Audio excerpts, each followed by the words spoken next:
নমস্কার বন্ধুরা, আপনারা দেখছেন বিজনেস এডু, নতুন ব্যবসা শেখার চ্যানেল। আপনার ব্যবসা শুরু হয়ে গেছে, আপনি সেলস মার্কেটিং শিখে গেছেন। আজ আমরা শেখাবো আপনার কর্মচারীদের কিভাবে অনুপ্রাণিত করবেন এবং কি করে তাদের ধরে রাখবেন। মোটিভেটেড কর্মচারী যে কোনো সফল ব্যবসার মেরুদণ্ড। একটি কঠিন সত্য বলি, যদি আপনি আপনার টিমকে অনুপ্রাণিত ও ধরে রাখার কৌশল না জানেন, তবে আপনার ব্যবসা ইতিমধ্যে ঝুঁকিপূর্ণ অবস্থায় রয়েছে। আপনার প্রোডাকশনের কর্মচারীরা সবসময় যদি একই গুণগত মানের প্রোডাক্ট না বানায়, তাহলে আপনার সেলসের টিম কাস্টমারকে বারবার জবাবদিহি করতে করতে বিরক্ত হয়ে যাবে। আর মাল যদি গুণগত মান খারাপ বলে অবিকৃত হয়ে ফেরত আসে, তাহলে আপনার প্যাকেজিং, লেবার খরচ, মাল বয়ে নিয়ে যাওয়ার খরচ, ফেরত আনার খরচ, গুডউইল সবই নষ্ট হলো, আর আপনার ব্যবসার লাভের বদলে লোকসান দেখতে হবে। কিন্তু চিন্তা করবেন না, আজকের ভিডিওতে আমি দেখাবো কিভাবে আপনার কর্মচারীদের অনুপ্রাণিত করতে হয় ও আপনি তাদের পাশে রাখতে পারবেন। আপনার ব্যবসার সব প্যারামিটার ঠিকঠাকভাবে চলে, বিশেষ করে নতুন উদ্যোক্তাদের জন্য। আর ভিডিওটি শেষে থাকুন, কারণ কিছু বোনাস শেয়ার করব যা আপনার কর্মচারীদের খরচের টার্নওভার কমাতে সাহায্য করবে। আপনি কি কখনো ভেবেছেন কেন কিছু কর্মচারীরা তাদের কোম্পানির জন্য 200% দেয়, যেখানে অন্য কোম্পানির লোকেরা কেবল কাজটি চালিয়ে যায় শুধু কাজ করার জন্যে, কিন্তু কোনো দায়িত্ব নেয় না? এর রহস্য কিন্তু শুধু সুবিধা বা বেতন নয়, এটি লুকিয়ে আছে আপনার নেতৃত্বদান এবং কর্মচারীদের সঙ্গে সংযোগ স্থাপনে। আসুন আমি আপনাকে দেখাই কিভাবে সেটা সম্ভব হচ্ছে। কর্মচারীদের মোটিভেশনের গুরুত্ব। মোটিভেশন সরাসরি প্রভাব ফেলে উৎপাদনশীলতা, সৃজনশীলতা এবং কোম্পানির প্রতি আনুগত্যে। এই কারণে অনুপ্রাণিত কর্মচারীরা তাদের সাধারণ সহকর্মীদের চেয়ে 17% বেশি উৎপাদনশীল হয়। একজন কর্মচারী বদলাতে তাদের বার্ষিক বেতনে 33% পর্যন্ত খরচ হয় তাদের শেখাতে, আপনার কাজের সঙ্গে মানিয়ে নিতে যে আউটপুট হয় সেই ব্যয়ের হিসেবে। আর নতুন কর্মচারী কাজের ধারাকে গ্রহণ করতে বেশ কিছুটা সময়ও নেবেন, ভুলও করবেন। এতে সমস্ত কাজের যে প্রভাব সেটা ধীর হয়ে যাবে।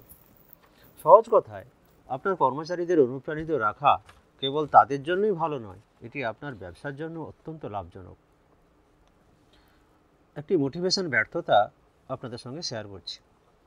যখন আমি আমার চানাচুরের ব্যবসা প্রথম শুরু করি, তখন ভাবতাম একটি ভালো বেতনই কর্মচারীদের খুশি রাখার জন্য যথেষ্ট। কিন্তু 6 মাসের মধ্যে আমার সেরা 2জন কর্মচারী চাকরি ছেড়ে দিল। আমি অবাক হয়ে গেলাম, হতাশও হলাম। ভাবলাম কী ভুল হলো।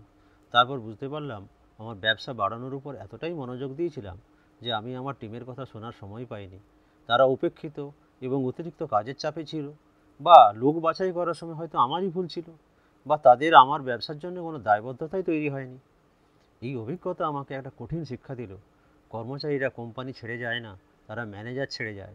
সেদিন থেকে আমি আমার টিমের মোটিভেশন এবং কল্যাণকে অগ্রাধিকার দেওয়া শুরু করি। কর্মচারীদের মোটিভেশনের টিপস এবং কৌশল। আসুন এমন একটি বাস্তবিক উপায় দেখি যা আপনার টিমকে অনুপ্রাণিত রাখতে সাহায্য করবে। প্রথম হচ্ছে আপনার ব্যবসার ভিশন শেয়ার করুন। কর্মচারীদের ব্যবসার বড় ছবি বা আপনার ব্যবসা ভবিষ্যতে কোন দিকে যাবে সেটা তাদেরকে দেখান। যখন তারা বুঝবে তাদের কাজ কোম্পানির লক্ষ্য অর্জনে কীভাবে সাহায্য করছে, তখন তারা আরও সংযুক্ত হবে এবং অনুপ্রাণিত অনুভব করবে, অন্তর থেকে কাজ করবে। তাদের কাজকে স্বীকৃতি দিন এবং পুরস্কৃত করুন। একটি সাধারণ ধন্যবাদ বা দারুণ কাজ অনেক বড় ভূমিকা রাখতে পারে। মন খুলে তাদের কাজের প্রশংসা করুন, দেখবেন তাদের সঙ্গে আপনার বন্ধুত্ব হয়ে গেছে। মালিক শ্রমিক নয়, সবাই আপনারা বন্ধু হয়ে যাবেন। উপহার কার্ড, বোনাস এবং মিটিংয়ে প্রকৃত ভালো কাজের প্রশংসা করুন। 3 নম্বরে উন্নতির সুযোগ দিন। তাদের পেশাগত উন্নতিতে বিনিয়োগ করুন, যেমন ওয়ার্কশপ করুন, কোর্স বা মেন্টরশিপ প্রোগ্রাম করুন। আর 4 নম্বরে হচ্ছে পজিটিভ কাজের পরিবেশ তৈরি করা। বিশ্বাস, সম্মান এবং অন্তর্ভুক্তির একটি সংস্কৃতি তৈরি করুন। খারাপ কর্মপরিবেশে কেউ ভালো কাজ করতে পারে না। 5 নম্বরে টিমকে ক্ষমতায়িত করুন। তাদের নিজস্ব প্রকল্পের দায়িত্ব নিতে দিন। মানুষ তখনই অনুপ্রাণিত হয় যখন তারা তাদের কাজের নিয়ন্ত্রণ অনুভব করে এবং কাজটিকে ভালোবাসে। একটি সফলতার গল্প বলি আপনাদের কাছে। একবার আমার একটি প্রজেক্ট সমস্যায় পড়েছিল। ডেডলাইন মিস হচ্ছিল, সময়ে মাল দিতে পারবো কিনা সন্দেহ ছিল এবং সবাই খুব বিরক্ত হয়েছিল। তখন আমি আমার টিমের সঙ্গে বসে একটি প্রশ্ন করলাম, আমি কিভাবে আপনাদের সফল হতে সাহায্য করতে পারি? তাদের উত্তর আমাকে অবাক করলো। তারা চেয়েছিল আরও স্পষ্ট প্রত্যাশা, বেশি স্বীকৃতি এবং ফ্লেক্সিবল কাজের সময়। আমি তাদের পরামর্শ মেনে নিলাম এবং পরিবর্তন ছিল অসাধারণ। উৎপাদনশীলতা বেড়েছিল, মনোভাব উন্নত হয়েছিল এবং আমার প্রকল্পটি সময়ের আগে শেষও হয়েছিল। এর থেকে আমি একটা বিষয় শিখেছি, আপনার টিমের সঙ্গে কথা বলুন, অনেক সময় সমস্যার সমাধান খুব সহজভাবে হয়ে যায়। কর্মচারীদের ধরে রাখার কৌশল। আপনার কর্মচারীদের অনুপ্রাণিত রাখা এক বিষয়, কিন্তু কিভাবে নিশ্চিত করবেন যে তারা দীর্ঘ সময় ধরে আপনার সঙ্গে থাকবে? এখানে কিছু প্রমাণিত কৌশল রয়েছে, যেমন অনবোর্ডিং এবং প্রশিক্ষণ। একটি ভালো অনবোর্ডিং অভিজ্ঞতা বা কোথাও থেকে ট্রেনিং নেওয়ার অভিজ্ঞতা দীর্ঘমেয়াদী প্রতিশ্রুতি তৈরি করে। তাদের প্রয়োজনীয় সরঞ্জাম এবং প্রশিক্ষণ দিন। ন্যায্য বেতন এবং সুবিধা দিন। প্রতিযোগিতামূলক বেতন গুরুত্বপূর্ণ, তবে স্বাস্থ্য বীমা, ফ্লেক্সিবল কর্মসূচি, বাৎসরিক ছুটি, মানসিক স্বাস্থ্য সহায়তার মতো সুবিধাগুলো খুব উল্লেখযোগ্য ভূমিকা রাখে। 3 নম্বরে নিয়মিত চেক ইন করুন। এক একটি মিটিংয়ের মাধ্যমে তাদের চ্যালেঞ্জ এবং আকাঙ্ক্ষাগুলো বোঝার চেষ্টা করুন। 4 নম্বরে কেরিয়ারের পথ দেখান। তাদের ভবিষ্যৎ স্পষ্ট করে দেখান। তারা যদি আপনার সংস্থার সঙ্গে উন্নতির সুযোগ দেখতে পায়, তবে তারা অন্য কোথাও যেতে চাইবে না। মাইলস্টোন উদযাপন করুন। কাজের বার্ষিকী, প্রকল্পের সহায়তা, সফলতা বা ব্যক্তিগত অর্জনগুলোকে উদযাপন করুন। এটি দেখায় যে আপনি তাদের ব্যক্তি হিসাবে মূল্যায়ন করছেন, শুধু কর্মচারী হিসাবে নয়। ছোট ব্যবসায়ীরা নতুন করে কাজ শুরু করেন। আপনাদের মতো অনেকেই উদ্যোক্তারা সব কাজ প্রথম শুরু করেন। কাজেই আপনি নিজেই সেলসম্যান, আপনি নিজেই অ্যাকাউন্ট্যান্ট, আপনি নিজেই ম্যানেজার, আপনি নিজেই মালিক। তাই ব্যবসার সব ডিপার্টমেন্টের কাজ আপনি জানেন। প্রয়োজন মতো সব ডিপার্টমেন্টের সঙ্গে মাঝে মাঝে তাদের কাজে যুক্ত হয়ে যান। এটা কর্মচারীদের উৎসাহ দেয়। তারা এটা বুঝতে পারবে আপনি থিওরিটিক্যালি আদেশ দিচ্ছেন না, আপনার অভিজ্ঞতায় আপনি কাজটা জানেন। তাই তাদের এই কাজের উৎসাহ আরও বাড়বে। এবার সাধারণ কিছু ভুল আছে যা এড়ানোর উপায় নিয়ে আলোচনা করি। সাধারণ কিছু ভুল যা কর্মচারীদের নিরুৎসাহ করে, এগুলোর এড়ানোর উপায় হচ্ছে: প্রথম, অতিরিক্ত নিয়ন্ত্রণ। আপনার টিমের উপর আস্থা রাখুন। প্রতিটি খুঁটিনাটি কাজের ক্ষেত্রে নজর রাখা বা খুঁত দেখা সৃজনশীলতা এবং মোটিভেশনকে নষ্ট করে দেয়। ফিডব্যাক উপেক্ষা করা। কর্মচারীরা যদি তাদের মতামত প্রকাশ করে, তবে তা গুরুত্ব সহকারে নিন। উপেক্ষা করলে এটি দেখায় যে আপনি তাদের গুরুত্ব দিচ্ছেন না। তাদের প্র্যাকটিক্যাল কাজের ফিডব্যাক ব্যবসার খরচ কমাতে, গুণগত মানকে উন্নত করতে সাহায্য করতে পারে।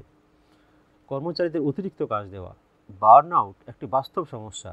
কাজের পরিমাণ সুষম রাখুন এবং বিরতি নিতে উৎসাহিত করুন। না হলে কাজের উৎপাদন বাড়াতে গিয়ে গুণগত মান খারাপ হয়ে যাওয়ার সম্ভাবনা থাকে। আবার দক্ষ শ্রমিক অসুস্থ হতে পারে। অতিরিক্ত কাজ মানসিক চাপ তৈরি করে, এতে ভবিষ্যতের কাজের ফ্লো কমে যায়। স্বীকৃতি না দেওয়া। কর্মীর প্রশংসা করার জন্য বার্ষিক পর্যালোচনা পর্যন্ত অপেক্ষা করবেন না। নিয়মিত ছোট ছোট সাফল্যগুলো উদযাপন করুন। বিশ্বাস করুন তারা উৎসাহিত হবে। স্টে ইন্টারভিউ করুন।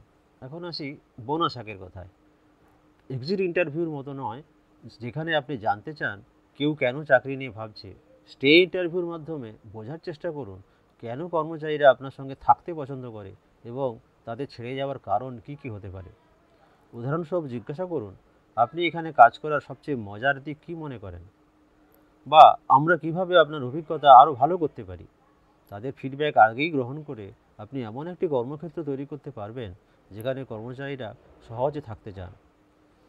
কর্মচারীদের মোটিভেট করা এবং ধরে রাখা কেবল সুবিধার বিষয় নয়, এটি এমন একটি পরিবেশ তৈরির বিষয় যেখানে মানুষ নিজেদের মূল্যবান, ক্ষমতায়িত এবং অনুপ্রাণিত অনুভব করে। যদি আপনি এই ভিডিওটি সহায়ক মনে করেন, তবে লাইক দিন। আরও উদ্যোগী টিপসের জন্য সাবস্ক্রাইব করুন এবং আপনার পরিচিতদের বা অন্য উদ্যোক্তাদের সঙ্গে শেয়ার করুন।